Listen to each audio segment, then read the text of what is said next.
inverse functions and focus on the concepts that will help us as we move deeper into Chapter 4 in this unit. And so we're going to begin with the concept of something that you saw in Algebra 2, inverse functions. And fundamentally, here's what an inverse is. When you have a function which has a bunch of points with their x and y coordinates as part of that function, the inverse contains all the points in which you just switch the x and y values. So point xy on the function becomes y comma x on the inverse. Or another way of saying is x, f of x, which is on the original function, becomes f of x comma x. That's all that happens here. So x f of x becomes f of x x. You just switch the two coordinates. So what we ask you to do is in table A, build out the graph, or just some points, of y equals x cubed. And I've already gone ahead and filled this out. -2 cubed is -8. -1 cubed, -1, so on and so forth. And on the other side, we ask you to compute the cube root of x. Cube root of -8 is -2, so on and so forth. And when you look at the two tables, what should you notice? Gee whiz, this column becomes what? The output column in table B. And the input column in table B comes from what? The output in table A. Fundamentally, all that's happened is the x and y values have switched. And the next thing you were asked to do is just take those two functions, y equals x cubed, which is in red, and y equals the cube root of x in green. These were two of our parent functions in the last unit, by the way. And you can see those two graphs. You are also asked to just go ahead and put that diagonal that you see, that dotted line, which is the line y equals x, another one of the functions that you were asked to memorize. Excuse me. And the bottom line is, if you look closely enough, you'll see that the red, here's another sneeze. Hopefully that's the last one in this video. In any case, what do you notice? If you took this red graph and folded it over that dotted red line, you're going to land right on the green graph. So a function and its inverse, one of the things you're going to see. Point-wise, you're going to see, hey, all you do is change your x and y coordinates. Physically, what do you see? To go from a function to its inverse, simply take the function, fold it over the line y equals x, and see what you got. And that'll be its inverse. So there's our beginning. Let's keep rolling. In this second example, you were asked to build a function. It happens to be an exponential function, 2 to the power x. Again, we've come up with a series of values for x to evaluate. 2 to the -2, 1 over 2 squared, 1/4. 2 to the 0, 1. 2 to the second power is 4, so on and so forth. And then we just gave you a table. We didn't even say what this inverse is, but we just said, hey, go ahead and give me the inverse values. In other words, take this table and flip-flop everything. So the point -2 1/4 has become 1/4 -2 in our inverse. And then again, what did we ask you to do? I asked you to go ahead and graph h of x, 2 to the power x. It's an exponential growth, so you might remember, hey, the asymptote coming from the left, and the function continues to increase forever and ever. And all these key points, we run out of a little bit of space, so I can't do a y equals 8 or a y equals 16, but you get the general gist. And what do we ask? If you look close enough, if you graphed your other function, your inverse, you're going to see this. It looks just like what you see in green.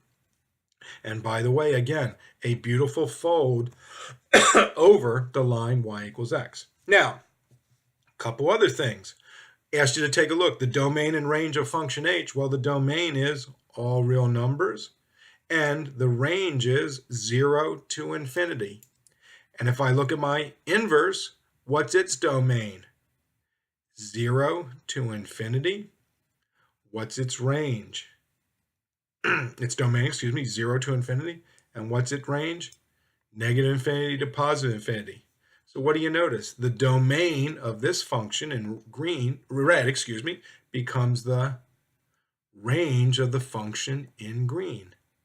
The range in the function of red becomes the domain of the inverse. And by the way, please note, how are we going to write an inverse? Well, this function was called h of x. The inverse will look like h with a -1 superscript So whenever you see that, don't think of it as h to the negative first power or something. It's just the inverse of h of x. So again, you see the thing. What's happening? Flip-flop your x and y values. Physically, reflect over the line y equals x. And we could do this similar exercise for, hey, now I've given you a graph. Instead of giving you a bunch of points and build the graph, you already have the graph. I've asked you to build the inverse. So g of x is the function in black. You got the nice old line y equals x. Remember, we said, hey, all you got to do is physically fold it over, and I'm going to get the inverse g of x. Well, if you notice, the point -6, -2 becomes the point -2, -6. The point 0,3 becomes the point 30. And the point 7,6 becomes the point 6,7. And again, hey, to build the original graph is just to connect the dots. I just have two line segments. Well, I'm going to do the same thing. I'm going to connect the dots and get my green graph. By the way, perfectly folded again. And if I look at these two things, remember we said what? Domain of the original function becomes what? The range of the output function. Take a look. -6 to 7. There's my domain for the black function. Gee whiz. What do I see for the range of my green function? The lowest it gets, -6. The highest it gets is 7. And similarly, -2 to 6 is the range of the black function. And that maps perfectly. -2 to 6, the domain of the inverse function. So now, so far we've come up with some nice things. There's one other concept, and we demonstrated this then through the lecture that we did with section 2.8, but we're going to talk about it right now. One of the things we would really like is for our inverse to be a function itself. And what we talked about in class, and you'll see just through some examples and in reading the textbook, if each element from the range of a function only shows up once and corresponds to just one x value, then you have what is called a one-to-one function. In a one-to-one function, every input value creates a unique output value. No output value is ever repeated. And if that's the case, all your x values are unique, all your y values are unique. And when you flip the function, you're going to have the exact same thing. Everything is still unique. And what you'll notice there, and if you think about it, and you got to visually look at this a little bit, but a one-to-one function is a function that passes both the vertical line test and the horizontal line test. Here's a function that I drew. It looks like a transform cube y equals x cubed function. Think about this. Do any of the function values repeat? Heck no, this is definitely a function. It passes the vertical line test. And then what do I know? Every horizontal line never touches more than one point of the function. This function that I just drew passes both the vertical and the horizontal line test. And what that means is, think about this statement. If a function passes the horizontal line test, when you flip-flop the x and y values, the inverse is going to pass the vertical line test. And remember, if you pass the vertical line test, you are by definition always, always, always a function. So there's a couple interesting things here just down at the bottom. We'll talk about it real quick. What tests determine whether a function is one-to-one? You need to pass both the vertical to be a function in the first place and the horizontal line test. That's what allows you to be not only a function, but a one-to-one function. And the key thing again, if you are a one-to-one function, your inverse by itself is definitely guaranteed to be a function. And that's a very powerful thing. We like to have functions wherever we can. We don't have to have functions with everything that we build. But there's a lot of value in things that we construct actually being a function. What's one of the reasons? Well, every time we put a value into a function, we know that we're going to get a consistent and the same output over and over again. Functions are, for lack of a better term, predictable. And there's a lot of niceness in things that are predictable from a mathematical standpoint. Moving forward, we looked at inverses in a different way. You were given up top three functions, g of x, h of x, and k of x. you were asked to come down here and build their inverses. So all you really had to do is take these tables and flip-flop. Notice, -5, 0, 5, 10, 15. Hey, it's the what? It's the output value of my inverse function, inverse of g of x. And similarly for the other two pieces. Now I asked you, is g of x a one-to-one function? And it turns out, yeah, hey, every value of x is unique, and by the way, they all produce different values of y. Is h of x a one-to-one function? I said no, and how come? First things first, it is a function because you have all different x values, but it's not one-to-one. How come? Because h of -1 is equal to 6, h of 1 is equal to 6. We can only have, to be one-to-one, we can only have one value of x that produces an answer, a function output of 6. Here we got multiples. This would be an example of a function that passes the vertical line test but flunks the horizontal line test. And finally, k of x, is it a one-to-one function? The answer is it certainly is. And so if you come down, let's just do one more thing. Let's look at all these inverses. Hey, there's a function with inverse of g. That one's good. What do I notice here in my second? This is the inverse function, h of x is inverse. Gee whiz, 6, -1, 6, 1. Remember, a function has to do what?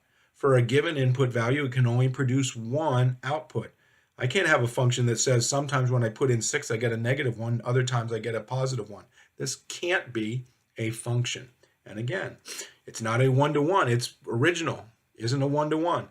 That kind of guarantees that this thing, the inverse, won't be a function. And again, looking at our last one, we said k of x is a one-to-one function. And what do we notice when we look at the inverse? It sure fits as a function.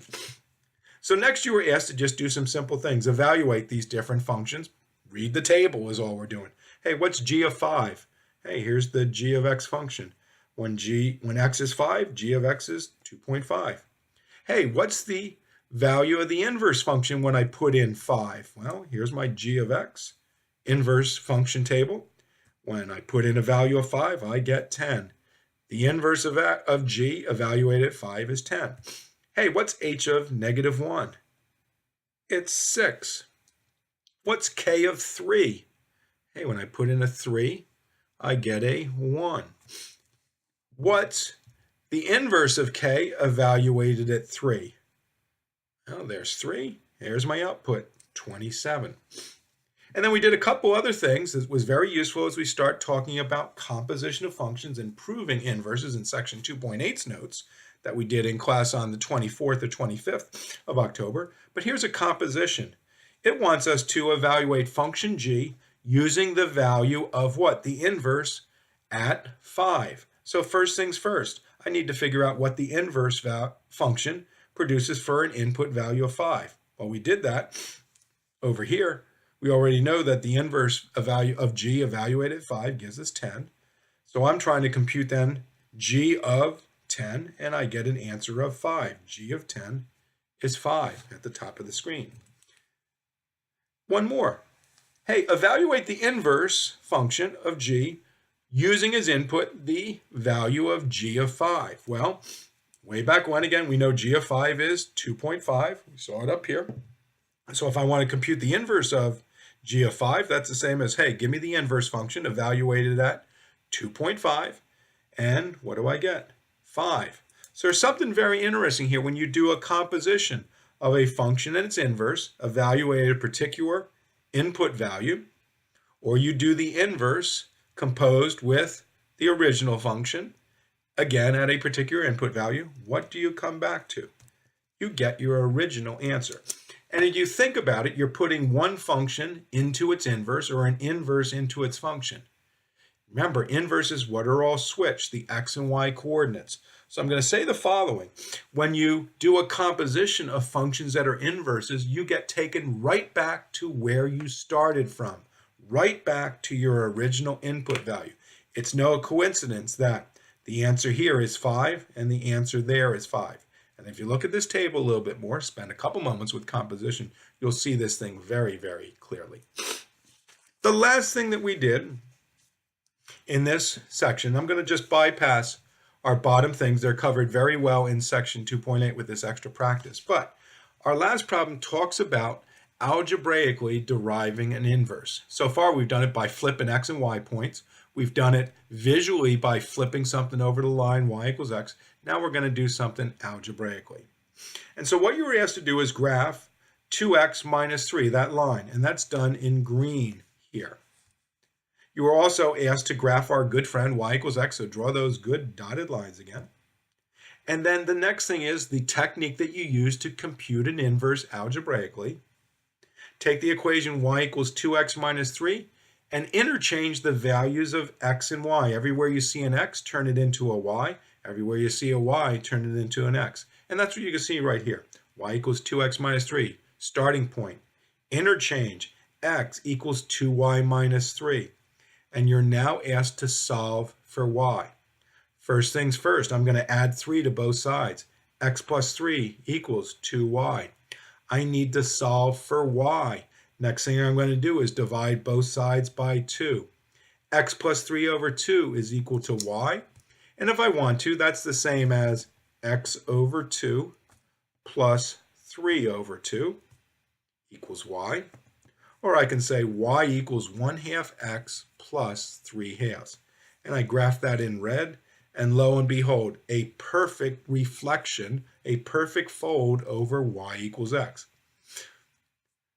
Think about this. We've already said inverses are what? Symmetrical about the line y equals x. A function and its inverse are perfectly symmetrical about the line y equals x. And what have you done? You've taken one function and you have algebraically identified its inverse. So a lot of takeaways so far in this unit and in this intro. Make sure you understand exchanging your x and y's. That's how you move points. You can call it a transformation if you want to. How do I transform a function or a relation into its inverse? Just switch the x and y's. Physically, what can I do? Take my existing graph and fold it over, reflect it over the line y equals x. That's how I can build an inverse. Remember a couple things that we really like. We like our function to be 1-to-1. Why? Because a 1-to-1 function produces an inverse that is also a function. More about that in section 2.8. And then the last piece we talked about, and this will be a prelude to a lot of what we do in class next go around in section 2.8, the algebraic way of taking a function and finding its inverse. Switching your x and y values in the equation, solving for y to build a new equation which represents the inverse. So there we go with our intro to section 2.8 and really introduction to chapter 4. Hope this helps.